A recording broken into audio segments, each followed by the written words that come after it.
তো সেটারই পরিপ্রেক্ষিতে প্রবেশন অফিসার একটা বাদী হয়ে মামলা করেন। তো সেই মামলার পরিপ্রেক্ষিতে আমরা ছায়া তদন্ত করি এবং মোস্ট ইম্পর্টেন্ট ব্যাপার হচ্ছে যে ওই ঘটনার সঙ্গে সঙ্গে আপনার দুইজন আসামি জেলা পুলিশ নরসিংদী কিন্তু সঙ্গে সঙ্গে আটক করে, কিন্তু মূল যে হোতা যিনি ছিলেন ফারজানা আক্তার লতা, তিনি হচ্ছে পলাতক ছিলেন। তো এই কয়দিন পরে আমরা তথ্য প্রযুক্তি সহায়তা এবং ছায়া তদন্ত করার পর আমরা তাকে নারায়ণগঞ্জের রূপগঞ্জ থেকে খাস কামালকাঠি নামক একটা জায়গা থেকে আমরা তাকে মানে গ্রেপ্তার করতে সক্ষম হই আর কি। তো এটা সিপিএসসি নরসিংদী টিম খুব এবং র্যাব 11 এটার পিছনে আমরা অনেকদিন ধরে লেগেছিলাম যে যখন থেকে এই ঘটনাটা ঘটে। তো খুব দ্রুত গতির সাথে দ্রুততার সাথে আমরা তাকে আটক করতে সক্ষম হই। তো ঘটনার পরিপ্রেক্ষিতে আপনাদের একটু জানার দরকার, সেটা হচ্ছে যে এই ঘটনাটা মূলত ঘটে কিন্তু আপনার 11 তারিখ ঘটনা ঘটে এবং 14 তারিখে আপনার এই ঘটনাটা ভাইরাল হয়। তো এর ভিতরে অপর যে দুই আসামি ছিল, সেই আসামি তাদের এই যে ভিডিওটা ডিলিট করার জন্য বিভিন্ন রকম ভাবে তারা কথাবার্তা বলছে এবং বলার পরে যখন এই ভিডিওটা মানে আপনার ভাইরাল হয়, তখন কিন্তু পুরো বাংলাদেশ জুড়ে একটা ব্যাপক আলোচিত একটা ঘটনা তৈরি হয়। তো এই ঘটনা নিয়ে আপনার হচ্ছে যে মামলাটা হয় সেটা হচ্ছে আপনার 2013 সালে যে শিশু আইনটা আছে আমাদের, সত্যধারা আইন, সত্যধারাতে মামলা হয়। এছাড়া আপনার 201, 109 এবং 34 ধারা মোতাবেক এখানে মামলা হয়। এখানে দুইজন আসামি আপনার অ্যারেস্ট আছে এবং আজকে আমরা প্রধান যে আসামি ফারজানা আক্তার লতাকে আমরা গ্রেপ্তার করি। প্রাথমিকভাবে জানা গেছে যে এটা একটা পারিবারিক একটা বিরোধ, পারিবারিক বিরোধে তিনি এই ঘটনাটা ঘটায় এবং তিনি স্বীকারও করছে যে তিনি ভুলক্রমে এটা করে ফেলছে। নেগেটিভ। এটা আপনার মনে করেন যে তদন্তকারী অফিসার আরো বেশি আর কি মানে তদন্ত করবেন, করার পরে তিনি আরো বেশি খোঁজাখুঁজি করার পর যদি কোনো নাম আসে definitely will go for them.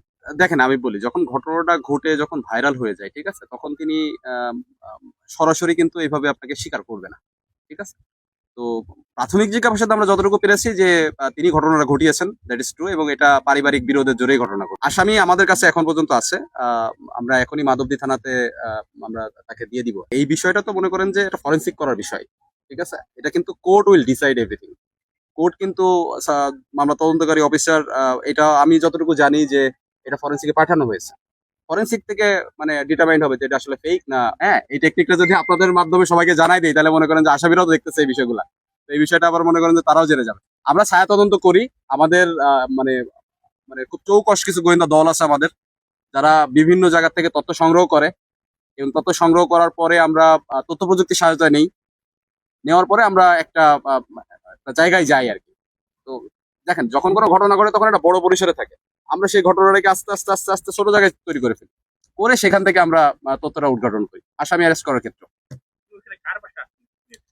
ওনার একটা আত্মীয় বাসায় ছিলেন আর কি। এই ঘটনা ঘটার পরে তার তো একটু মানে নিজে তো এটার কি বলে যে অনুতপ্ত হয়েছে সে। আমি তার সাথে কথা বলে যতটুকু বুঝতে পেরেছি সে খুবই অনুতপ্ত, ঠিক আছে, যে সে ঘটনাটা ভুলক্রমে করে ফেলছে, এই ধরনের কথাও আমি মানে প্রাথমিক জিজ্ঞাসাবাদে আমি পেয়েছি আর কি। তো মানে সৃষ্টিকর্তা আসলে অনেক বড় মহান। হ্যাঁ, এই ঘটনাটা ঘটার পরে দেখেন যে অনেক বড় ধরনের দুর্ঘটনা ঘটে যেতে পারে, বাট মানে সৃষ্টিকর্তা আসলে বাচ্চাদের ক্ষেত্রে সবসময় দয়ালু। তো তার কিন্তু মানে সেরকম ভাবে কোনো ফ্র্যাকচার বলেন বা ভেঙে যাওয়ার ঘটনা ঘটে নাই। বাট এটা তো আসলে একটা মানে খুব নির্মম একটা ঘটনা। তো আমার কথা থাকবে এরকম যে আমরা সবাই, আমাদের যে ফ্যামিলি আছে, সবাই আমাদের বাচ্চা কাচ্চা, বাবা মা সবাইকে আমরা একটু দেখে শুনে রাখি, ঠিক আছে। শুধুমাত্র যে এই ঘটনার পরিপ্রেক্ষিতে বলবো আমি, ব্যাপারটা এরকম না। তাদেরকে আমরা একটু দেখে শুনে রাখি, আমাদের যে দায় দায়িত্বটুকু আছে সেইটুকু আমরা পালন করি। মাদকের বিষয়ে আপনারা কথা বলেন, একটু পরেও বলবেন। তো দেখেন, আমরা যদি ফ্যামিলির দিক থেকে যদি বাচ্চা কাচ্চা বা গ্রোয়িং যারা আছে আর কি, তাদেরকে যদি ঠিকঠাক রাখি, ওরা কিন্তু এই ঘটনার মধ্যে যেতে পারবে না। একটা এক প্রত্যেক ফ্যামিলি থেকে এই জিনিসগুলো উঠে আসে।